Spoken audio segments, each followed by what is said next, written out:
Muy buenos días a toda la teleaudiencia del país. La televisión cubana transmitirá en breve la habitual conferencia de prensa que realiza el Ministerio de Salud Pública de la República de Cuba para la actualización acerca del enfrentamiento de nuestro país a la COVID-19, así como su impacto a nivel internacional, que por cierto ya sobrepasa los 180 países en todo el mundo.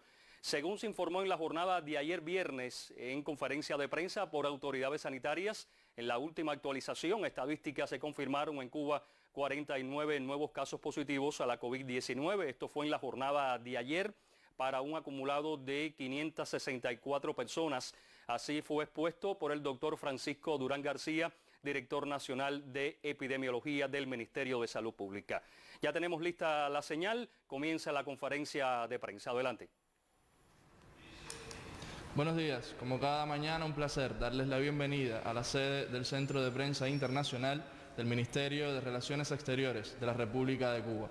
Iniciamos así la conferencia de prensa del Ministerio de Salud Pública sobre la actualización de la situación epidemiológica del país frente a la COVID-19. Nos acompaña, como ya es habitual, el doctor Francisco Durán García, director nacional de epidemiología del MINSAP.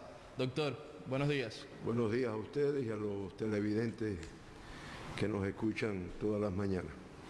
Bueno, en cuanto a la situación internacional del comportamiento del coronavirus, ya suman un total de 182 países al incorporarse Yemen como país con presencia de enfermos de COVID-19. Y ya más de 1,500,000, 1.563.657 casos han sido confirmados.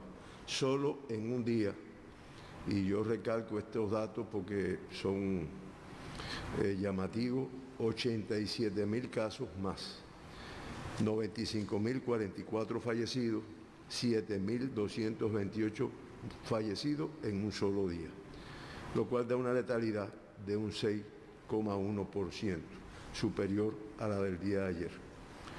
Reportan transmisión el mismo número de países, 179, que es el 99,4% de los países del mundo.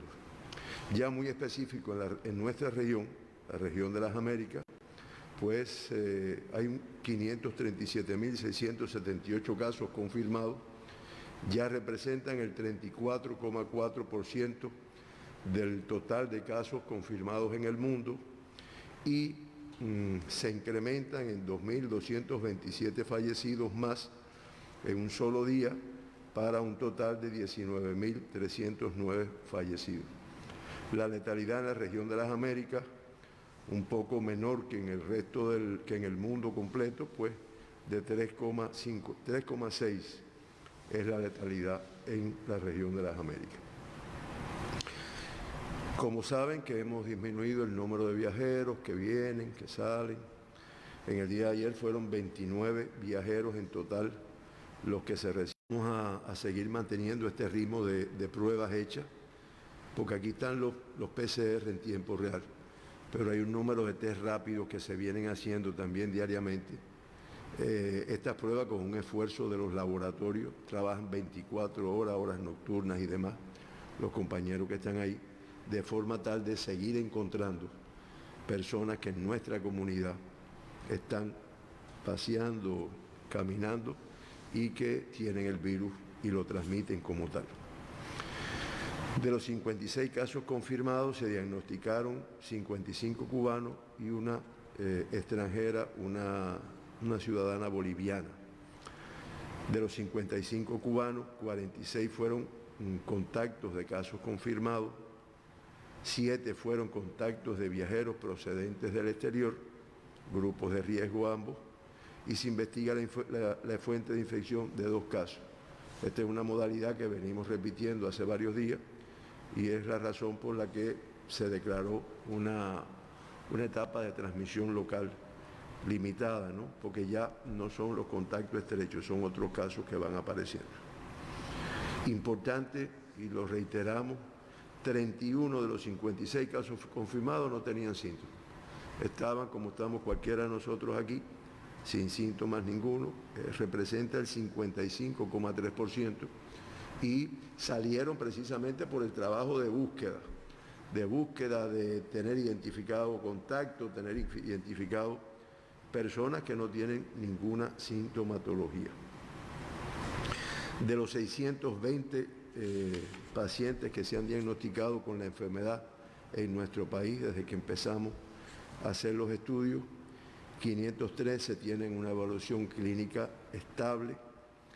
Lamentablemente hoy tenemos que reportar el fallecimiento de una persona en el día de ayer, con lo cual suman un total de 16 personas fallecidas con esta enfermedad, lo cual da una letalidad de un 2,6%.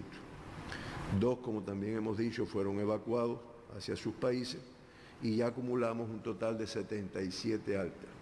O sea, 26 personas más en un solo día. Yo lo expliqué ayer, ya de ahora en adelante vamos a tener un ritmo mayor porque ya se van cumpliendo los 14 días de tratamiento, de vigilancia y ya suman, reitero, 77 altas, 26 solo en un día. Esto realmente es un resultado que a los trabajadores de salud no es que nos satisfaga, porque tenemos algunos que han fallecido, pero de todas formas nos va demostrando que los protocolos de tratamiento han tenido un resultado como tal. Mantenemos 5 críticos y 7 graves. Yo estoy buscando, porque realmente es una inquietud de la población, de dónde son los casos confirmados, que Georgina me lo dio. Aquí está. Los 56 casos confirmados, hay 2 que son de la provincia de Mayabé, que es uno de Melena del Sur y uno de Madruga. Hay 19, que sigue siendo el lugar de mayor número de confirmados. También en la provincia de mayor población, 19 casos. De Habana Vieja, Marianao y Boyeros, 3 en cada uno de ellos. De Cotorro, San Miguel del Padrón, La Lisa y Plaza, 1 en cada uno de ellos. Y de Centro Habana, 10 de octubre y El Cerro, 2 casos confirmados de cada uno de estos municipios. De Villa Clara, que es otra provincia que está teniendo una incidencia elevada, son 11 casos. 7 del municipio de Santa Clara, 3 de Camajuaní y 1 de Cifuentes. De Santi Espíritu, otra provincia que también se toma un grupo de medidas porque hay una alta incidencia de la enfermedad. 10 del municipio de Tahuasco, 8 de Camagüey y 1 de Trinidad.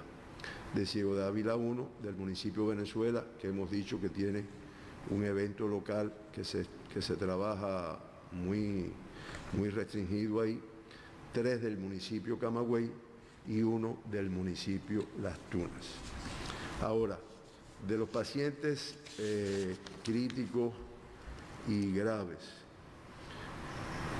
aclaro porque otras veces me lo han dicho, grave es un primer estadio y crítico es ya cuando presenta tiene una complejidad de su cuadro clínico, ya muchas veces cuando en ocasiones corre riesgo para la vida de la persona.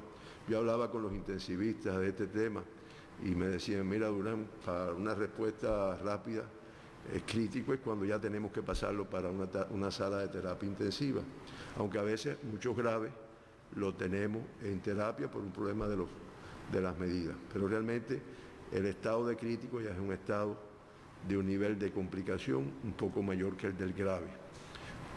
Eso no quiere decir que ya el crítico necesariamente, porque nosotros hemos tenido críticos que han pasado después al estado de grave y que después se han podido recuperar, pero es lo que significan estos términos médicos como tal. De los 5 críticos, 1 está en el grupo de 50 a 59 años, hay 3 en el grupo de 60 a 69 y hay 1 de 80 a 89. O sea, el grueso sigue estando por encima de 60 años de edad. Hay 1 que está en el Hospital Militar, doctor Luis Díaz Soto, hay 1 que está en el IPK, hay 2 que están en el Hospital Salvador Allende y hay 1 que está en el Hospital Militar de Matanzas.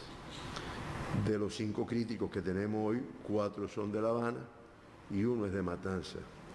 Y de las patologías asociadas que tienen estos críticos, pues hay 3 que han tenido o que padecen de hipertensión arterial, 2 de diabetes, 1 de una insuficiencia suprarrenal, 1 de una inmunodeficiencia, 1 de una enfermedad pulmonar obstructiva crónica y 1 de una insuficiencia renal crónica. Factores que condicionan que la evolución de la enfermedad no sea buena y que lo llevan a veces al estado de gravedad, a veces al estado de crítico. Graves, tenemos un total de 7, 2 de 50 a 59, 3 de 60 a 69 y 2 de 80 a 89. Como ven, el grueso está de 50 años en adelante, incluso de 60 en adelante. De los graves hay 1 en el Hospital Militar de Villa Clara, doctor Manuel Piti Fajardo. Hay 1 en el Hospital Dr. Luis Díaz Soto de aquí de La Habana, 2 en el IPK, 2 en el Hospital Salvador Allende y 1 que se encuentra grave en el Hospital del Municipio Especial Isla de la Juventud. Este es nuevo, este es un paciente que tuvo contacto con uno que se diagnosticó que falleció en la isla y es parte de la cadena de los contactos de este caso. 1 de los graves es de Villa Clara, 5 son de La Habana y el del Municipio Especial Isla de la Juventud, a que nos referimos ya. 2 han tenido como patología asociada a la cardiopatía isquémica, 3 la hipertensión arterial, 1 la diabetes y 1 tiene un antecedente de un tumor maligno como tal. Esta es la información que nosotros tenemos para darle y perdón, el caso fallecido que lamentablemente tenemos que informar hoy es una señora de 91 años de edad del municipio Santa Clara, en la provincia del mismo nombre, que tuvo relaciones con una persona que arribó de los Estados Unidos y que llevaba varios días ingresada. Aquí la hemos ido informando todos los días, llevaba 6 días ya en terapia intensiva, tenía antecedentes de una cardiopatía isquémica, de un fallo renal crónico agudizado y lamentablemente, reitero, en el día de ayer, en horas de la tarde, falleció esta paciente, que como ustedes ven tuvo una evolución que estuvo un poco secundada por las enfermedades que ella padecía y la edad, que es otro factor, pues indiscutiblemente también influye en esta evolución. Bien, arriba. Doctor, entonces con su permiso comenzamos la ronda de preguntas. Perdóname Sí. que dije algo mal dicho. O sea, en Santi Espíritu yo dije que de los 19 confirmados hay 10 del municipio Tahuasco, 8 de Cabaiguán y 1 de Trinidad. No, lo dije bien, ¿no? No, porque me pasaron un mensaje, tú sabes cómo es eso, rectificándome, ¿no? Pero no, lo dije bien. Ya. Disculpa. Válida la aclaración, doctor. Comenzamos entonces la ronda de preguntas. La primera pregunta del periódico Trabajadores dice: existió la creencia de que los niños eran menos susceptibles a la COVID-19. ¿Por qué en Cuba hay tantos niños confirmados, incluso bebés de días o pocos meses de nacido? Bueno, mira, realmente los niños no es que no sean susceptibles de padecer la enfermedad. Los niños son susceptibles de padecer la enfermedad igual que otra persona. Lo que los niños en la evolución de la enfermedad, pues generalmente no pasan al estado de grave y mucho menos al estado de crítico. O sea, no evolucionan con las complicaciones habituales. No quiero decir que en un momento determinado, incluso un niño que tal vez tenga alguna otra enfermedad asociada, pues evolucione, pero la evolución del niño es mucho más benigna, pudiéramos decir. De hecho, en nuestro país, todos los niños que hemos tenido confirmados con el virus, con el SARS, pues han evolucionado bien, no han tenido complicaciones ninguno y mucho menos han estado en la posición de grave o de crítico. Pero hemos tenido niños porque en el mundo entero hay niños que han sido afectados. Ninguna edad está inmune contra esta enfermedad. Pero reitero, la evolución es esa que está ahí. Eso no hace que no seamos severos con los niños desde el punto de vista de seguirle limitando las salidas, compartir, porque reitero, no están exentos de padecer la enfermedad. Una segunda pregunta de la agencia de noticias AP de Estados Unidos. De acuerdo con la proyección de la curva de la epidemia en el país, muestra un movimiento entre el área media y crítica, alejándola del estado óptimo. Como epidemiólogo, ¿qué es lo que falta por hacer ahora? Bueno, ayer en la mesa redonda que se dio, que intervino nuestro ministro y un grupo de los científicos, de los investigadores que están analizando el tema de la curva, bueno, pues nosotros, como hemos dicho, nos preparamos para la cifra más alta, independientemente que también reitero que trabajamos para que esa cifra no llegue, o sea, la curva no llegue a ese lugar. Trabajamos con todas estas acciones que estamos hablando y que todos los días promovemos más. Ahora, ¿qué nos faltaría? Bueno, nos seguimos preparando, seguimos creando capacidades en instituciones de salud, capacidades de terapia intensiva, porque bueno, todos los que han tenido ya una alta incidencia, una alta morbilidad por esta enfermedad, bueno, pues sabemos que 1% de ellos necesitan de atención en salas de terapia intensiva. Adquisición de algunos recursos, como son los ventiladores, que tenemos suficientes, pero que para esa etapa, pues seguimos buscándolos. Los medicamentos los tenemos, pero seguimos acopiando para cuando llegue esa situación. Creo que son los aspectos en los cuales. Y no dejamos de continuar capacitando personal nuestro, para que, aunque ya en todos los territorios hay personal capacitado, me estoy refiriendo a personal médico, intensivista, de laboratorio y demás, pero realmente tenerlos capacitados para, si fuera necesario, abrir nuevos servicios. Te reitero, nosotros trabajamos, cuando digo nosotros me refiero al Ministerio de Salud Pública, al gobierno, al Estado cubano, para que se vayan completando todas estas capacidades, todas estas condiciones. Y yo digo el gobierno, yo digo todos los sectores, porque se dan cuenta que cada uno de estos incrementos lleva un aseguramiento que muchas veces no depende solo de salud pública.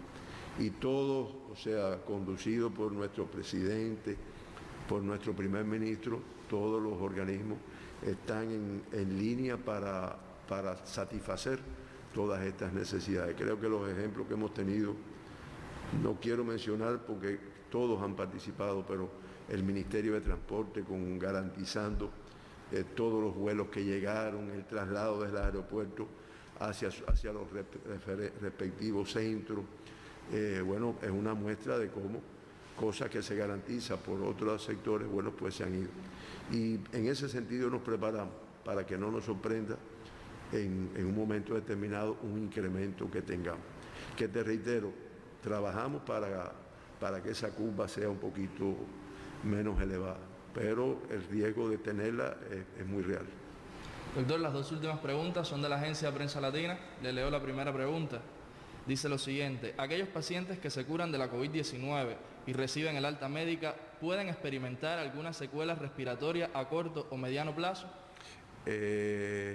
Yo siempre digo, no, nuestro pueblo con su sentido de ser médico lo analiza. Esta es una enfermedad que se conoció en diciembre del 19 y realmente se vino a tener incluso el aislamiento del virus en enero de este año. Por lo tanto, los casos están evolucionando, los casos que han sido de alta, que han sido miles en el mundo, sobre todo los países que ya comenzaron desde un principio, pues están evolucionando.